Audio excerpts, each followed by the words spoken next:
Сутрешната ви чаша ароматно кафе започва пътя си от плодородните земи на Южна Америка.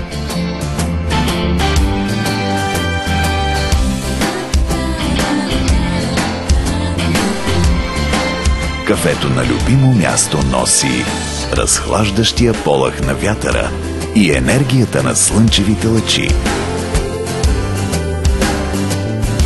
Следобедното ви кафе е приготвено от подбрани и грижливо изпечени зърна. Кафето е естествен продукт, богат на антиоксиданти, които са задължителна част от здравословния начин на живот. Виж различната страна на